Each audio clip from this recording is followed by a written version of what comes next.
ओम शांति। 16 अक्टूबर 2024 के ईश्वरीय महावाक्य। पहले सुनते हैं मुरली के मुख्य पॉइंट्स। बाबा ने कहा, मीठे मीठे बच्चों, तुम ब्राह्मण हो स्वदर्शन चक्रधारी, इसलिए तुमको शंख ध्वनि करनी चाहिए, साथ में चलन भी अच्छी होनी चाहिए। मुख्य है पवित्रता की बात। पवित्रता से ही मनुष्य की चलन सुधरती है। पवित्रता के सिवाय पीस और प्रोस्पर्टी मिल नहीं सकती। फिर से देवता बनना है तो पवित्रता जरूर चाहिए। बाबा ने कहा, स्टूडेंट को सदैव यह याद रहना चाहिए कि हम पहले घनेरे सुख में थे, फिर दुख में आए, अब फिर 21 जन्मों के लिए स्वर्ग की बादशाही प्राप्त करने यहाँ आए हैं। फिर से सुख में जा रहे हैं तो इतनी खुशी होनी चाहिए। परंतु बाप देखते हैं बच्चे घड़ी घड़ी भूल जाते हैं, इसलिए मुरझा जाते हैं। माया वार कर छुई मुई अवस्था बना देती है।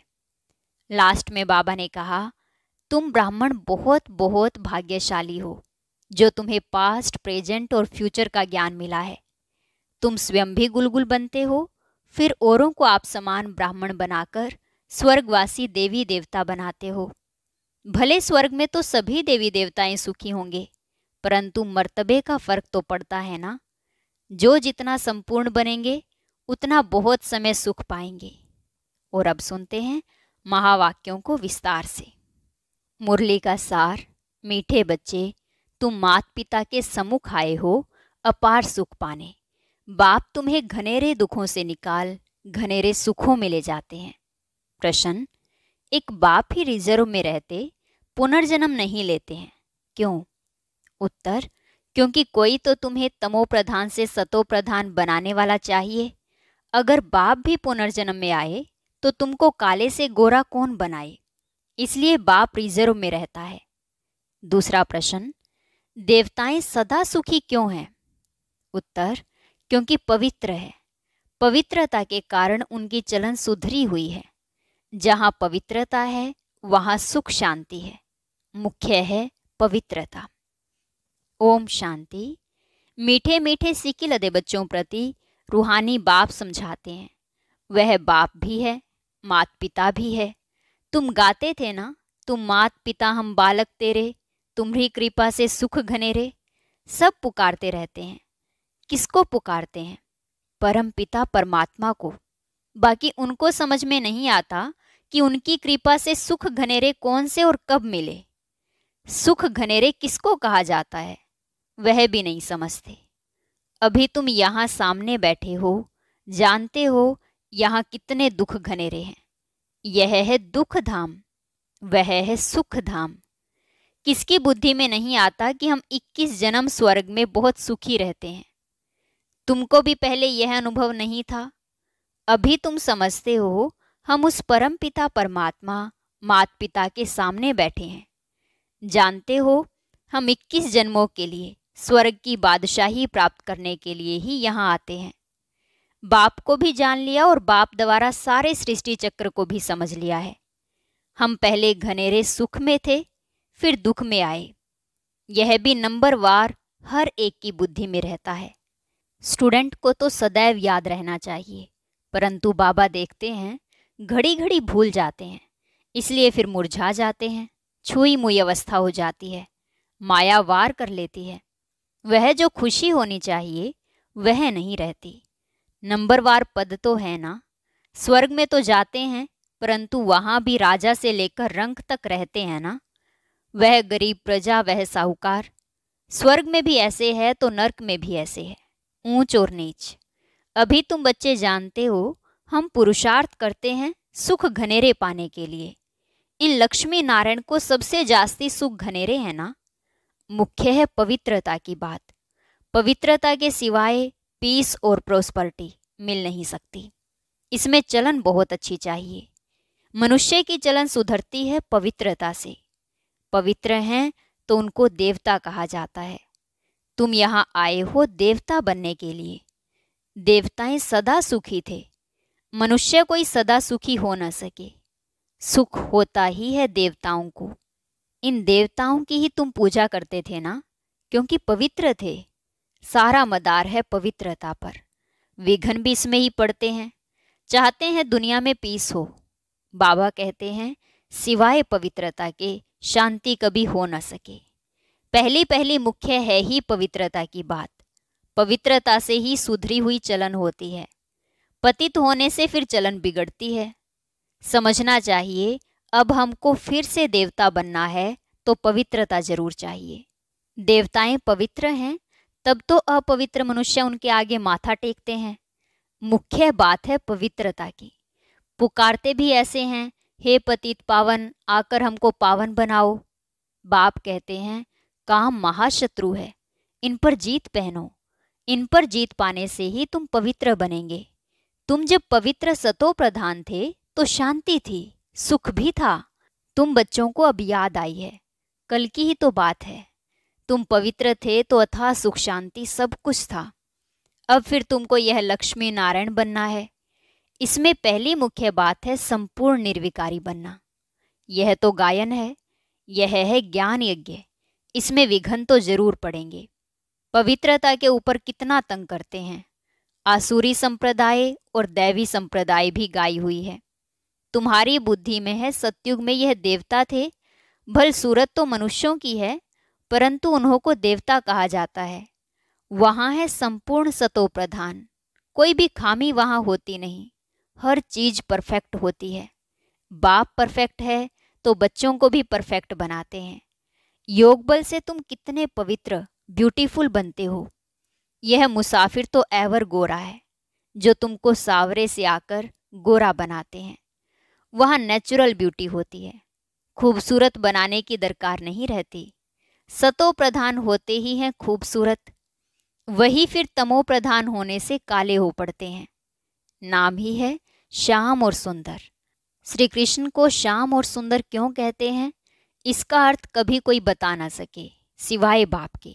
भगवान बाप जो बातें सुनाते हैं वह और कोई मनुष्य सुना नहीं सकेंगे। चित्रों में स्वदर्शन चक्र देवताओं को दे दिया है। बाप समझाते हैं मीठे मीठे बच्चों, स्वदर्शन चक्र की तो देवताओं को दरकार नहीं। वह क्या करेंगे शंख आदि। स्वदर्शन चक्रधारी तुम ब्राह्मण बच्चे हो, शंख ध्वनि भी तुमको करनी है। तुम जानते हो अब विश्व में कैसे शांति स्थापन हो रही है। साथ में चलन भी अच्छी चाहिए।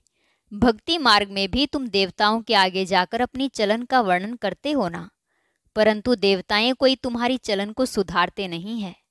सुधारने वाला और है, वह शिव बाबा तो है निराकार। उनके आगे ऐसे नहीं कहेंगे कि आप सर्वगुण संपन्न हो। शिव की महिमा ही अलग है। देवताओं की महिमा गाते हैं, परंतु हम ऐसे कैसे बने। आत्मा ही पवित्र और अपवित्र बनती है ना। अब तुम्हारी आत्मा पवित्र बन रही है। जब आत्मा संपूर्ण बन जाएगी तो फिर यह शरीर पतित नहीं रहेगा, फिर जाकर पावन शरीर लेंगे। यहाँ तो पावन शरीर हो न सके। पावन शरीर तब हो जब प्रकृति भी सतो प्रधान हो। नई दुनिया में हर एक चीज सतो प्रधान होती है। अभी 5 तत्व तमो प्रधान है, इसलिए कितने उपद्रव होते रहते हैं। कैसे मनुष्य मरते रहते हैं। तीर्थ यात्रा पर जाते हैं, कोई एक्सीडेंट हुआ मर पड़ते। जल पृथ्वी आदि कितना नुकसान करते हैं। यह सब तत्व तुमको मदद करते हैं। विनाश में अचानक बाढ़ आ जाती, तूफान लगते, यह है नेचुरल आपदाएं। वह बॉम्ब्स आदि जो बनाते हैं वह भी ड्रामा में नोंद है। उनको ईश्वरीय आपदाएं नहीं कहेंगे, वह तो मनुष्यों के बनाए हुए हैं। अर्थक्वेक आदि कोई मनुष्यों के बनाए हुए नहीं है। यह आपदाएं सब आपस में मिलती हैं, पृथ्वी से हल्काई होती है। तुम जानते हो कैसे बाबा हमको एकदम हल्का बनाकर साथ ले जाते हैं नई दुनिया में। माथा हल्का होने से फिर चुस्त हो जाते हैं ना। तुमको बाबा बिल्कुल हल्का कर देते हैं, सब दुख दूर हो जाते हैं। अभी तुम सबका माथा बहुत भारी है, फिर सब हल्के शांत सुखी हो जाएंगे। जो जिस धर्म वाले हैं सबको खुशी होनी चाहिए। बाबा आया हुआ है सबकी सद्गति करने। जब पूरी स्थापना हो जाती है तब फिर सब विनाश हो जाता है। आगे तुम्हारी बुद्धि में यह ख्याल भी नहीं था, अभी समझते हो। गायन भी है ब्रह्मा द्वारा स्थापना, बाकी अनेक धर्म सब विनाश। यह कर्तव्य एक बाप ही करते हैं, दूसरा कोई कर ना सके। सिवाय एक शिव बाबा के ऐसा अलौकिक जन्म और अलौकिक कर्तव्य किसका हो न सके। बाप है ऊंचते ऊंच, तो उनका कर्तव्य भी बहुत ऊंच है। करण करावनहार है ना। तुम नॉलेज सुनाते हो, बाप आया हुआ है इस सृष्टि से पाप आत्माओं का बोझ उतारने के लिए। यह तो गायन भी है ना। बाप आते हैं एक धर्म की स्थापना और अनेक धर्मों का विनाश करने। तुमको अब कितना उच्च महात्मा बना रहे हैं। महात्मा देवता बिगर कोई होता नहीं। यहाँ तो अनेकों को महात्मा कहते रहते हैं, परंतु महात्मा कहा जाता है महान आत्मा को। राम राज्य कहा ही जाता है स्वर्ग को। वहाँ रावण राज्य ही नहीं तो विकार का सवाल भी नहीं उठ सकता। इसलिए उसको कहा जाता है संपूर्ण निर्विकारी। जितना संपूर्ण बनेंगे उतना बहुत समय सुख पाएंगे। अपूर्ण तो इतना सुख पा न सके। स्कूल में भी कोई संपूर्ण कोई अपूर्ण होते हैं, फर्क दिखाई पड़ता है। डॉक्टर माना डॉक्टर, परंतु कोई की पगार बहुत कम, कोई की बहुत जास्ती। वैसे ही देवताएं तो देवताएं होते हैं, परंतु मर्तबे का फर्क कितना पड़ जाता है। बाप आकर तुमको उच्च पढ़ाई पढ़ाते हैं। श्री कृष्ण को कहते हैं श्याम सुंदर, सावरा कृष्ण भी दिखाते हैं। श्री कृष्ण सावरा थोड़ी होता है, नाम रूप तो बदल जाता है ना। सो भी आत्मा सावरी बनती है, भिन्न नाम रूप देश काल। अभी तुमको समझाया जाता है, तुम समझते हो बरोबर हम शुरू से लेकर कैसे पार्ट में आए हैं। पहले देवता थे, फिर देवता से असुर बने। बाप ने 84 जन्मों का राज भी समझाया है, जिसका और कोई को पता नहीं है। बाप ही आकर सब राज समझाते हैं। बाप कहते हैं, मेरे लाडले बच्चे, तुम हमारे साथ घर में रहते थे ना। तुम भाई भाई थे ना। सब आत्माएं थी, शरीर नहीं था। बाप था और तुम भाई भाई थे, और कोई संबंध नहीं था। बाप तो पुनर्जन्म में आते नहीं, वह तो ड्रामा अनुसार रिजर्व रहते हैं। उनका पार्ट ही ऐसा है। तुमने कितना समय पुकारा है, वह भी बाप ने बताया है। ऐसे नहीं द्वापर से पुकारना शुरू किया है, नहीं, बहुत समय के बाद तुमने पुकारना शुरू किया है। तुमको तो बाप सुखी बनाते हैं, अर्थात सुख का वर्षा बाप दे रहे हैं। तुम भी कहते हो, बाबा हम आपके पास कल्प कल्प अनेक बार आए हैं। यह चक्र चलता ही रहता है। हर 5000 वर्ष के बाद बाबा आपसे मिलते हैं और यह वर्षा पाते हैं। जो भी देहधारी हैं सब स्टूडेंट हैं। पढ़ाने वाला विदेही है, यह उनकी देह नहीं है, खुद विदेही है। यहाँ आकर देह धारण करते हैं। देह बिगर बच्चों को पढ़ावे कैसे। सभी रूहों का वह बाप है। भक्ति मार्ग में सब उनको पुकारते हैं, बरोबर रुद्रमाला सिमरते हैं। ऊपर में है फूल और युगल मेरू, वह तो एक जैसे ही हैं। फूल को क्यों नमस्कार करते हैं, यह भी अभी तुमको पता पड़ा है कि माला किसकी फेरते हैं। देवताओं की माला फेरते हैं या तुम्हारी फेरते हैं। माला देवताओं की है या तुम्हारी। देवताओं की नहीं कहेंगे, यह ब्राह्मण ही है जिनको बाप बैठ पढ़ाते हैं। ब्राह्मण से फिर तुम देवता बन जाते हो। अभी पढ़ते हो, फिर वहाँ जाकर देवता पद पाते हो। माला तुम ब्राह्मणों की है, जो तुम बाप द्वारा पढ़कर मेहनत कर फिर देवता बन जाते हो। बलिहारी पढ़ाने वाले की है। बाप ने बच्चों की कितनी सेवा की है, वहाँ तो कोई बाप को याद भी नहीं करते हैं। भक्ति मार्ग में तुम माला फेरते थे, अभी वह फूल आकर तुमको भी फूल बनाते हैं, अर्थात अपनी माला का दाना बनाते हैं। तुम गुलगुल बनते हो ना। आत्मा का ज्ञान भी अभी तुमको मिलता है। सारे सृष्टि के आदि मध्य अंत का ज्ञान तुम्हारी बुद्धि में है, तुम्हारी ही महिमा है। तुम ब्राह्मण बैठ आप समान ब्राह्मण बनाकर फिर स्वर्गवासी देवी देवता बनाते हो। देवताएं स्वर्ग में रहते हैं। तुम जब देवता बन जाते हो, वहाँ तुमको पास्ट प्रेजेंट फ्यूचर की नॉलेज नहीं होगी। अभी तुम ब्राह्मण बच्चों को ही पास्ट प्रेजेंट फ्यूचर का ज्ञान मिलता है, और कोई को भी ज्ञान नहीं मिलता। तुम बहुत बहुत भाग्यशाली हो, परंतु माया फिर भुला देती है। तुमको कोई यह बाबा नहीं पढ़ाते हैं, यह तो मनुष्य है, यह भी पढ़ रहे हैं। यह तो सबसे लास्ट में था, सबसे नंबर 1 पतित वही फिर नंबर 1 पावन बनते हैं। कितना सुखी होते हैं। एम ऑब्जेक्ट सामने खड़ी है। बाप तुमको कितना उच्च बनाते हैं। आयुष्मान भव, पुत्रवान भव, यह भी ड्रामा में नोंद है। बाप कहते हैं मैं अगर आशीर्वाद दूं फिर तो सबको देता रहूं। मैं तो तुम बच्चों को पढ़ाने आता हूं। पढ़ाई से ही तुम्हें सब आशीर्वाद मिल जाती है। अच्छा, मीठे मीठे सिक्की लदे बच्चों प्रति माता पिता बाप दादा का याद प्यार और गुड मॉर्निंग। रूहानी बाप की रूहानी बच्चों को नमस्ते। रूहानी बच्चों की रूहानी बाप दादा को नमस्ते नमस्ते, गुड मॉर्निंग, शुक्रिया बाबा, शुक्रिया। धारणा के लिए मुख्य सार। जैसे बाप परफेक्ट है, ऐसे स्वयं को परफेक्ट बनाना है। पवित्रता को धारण कर अपनी चलन सुधारनी है। सच्चे सुख शांति का अनुभव करना है। दूसरी पॉइंट, सृष्टि के आदि मध्य अंत का ज्ञान बुद्धि में रख ब्राह्मण सो देवता बनाने की सेवा करनी है।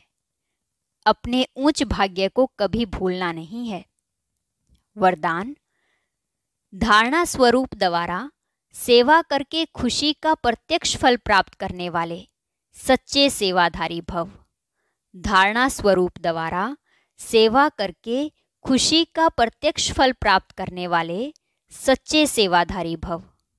सेवा का उमंग रखना बहुत अच्छा है, लेकिन यदि सर्कमस्टांस अनुसार सेवा का चांस आपको नहीं मिलता है तो अपनी अवस्था गिरावट व हलचल में ना आए। अगर ज्ञान सुनाने का चांस नहीं मिलता है लेकिन आप अपनी धारणा स्वरूप का प्रभाव डालते हो तो सेवा की मार्क्स जमा हो जाती हैं। धारणा स्वरूप बच्चे ही सच्चे सेवाधारी हैं। उन्हें सर्व की दुआएं और सेवा के रिटर्न में प्रत्यक्ष फल खुशी की अनुभूति होती है। स्लोगन, सच्चे दिल से दाता विधाता वरदाता को राजी कर लो तो रूहानी मौज में रहेंगे। सच्चे दिल से दाता विधाता वरदाता को राजी कर लो तो रूहानी मौज में रहेंगे। ओम शांति। ओम शांति। अब सुनते हैं आज की अव्यक्त मुरली। इसके लिए ऊपर दिए गए बॉक्स पर क्लिक करें।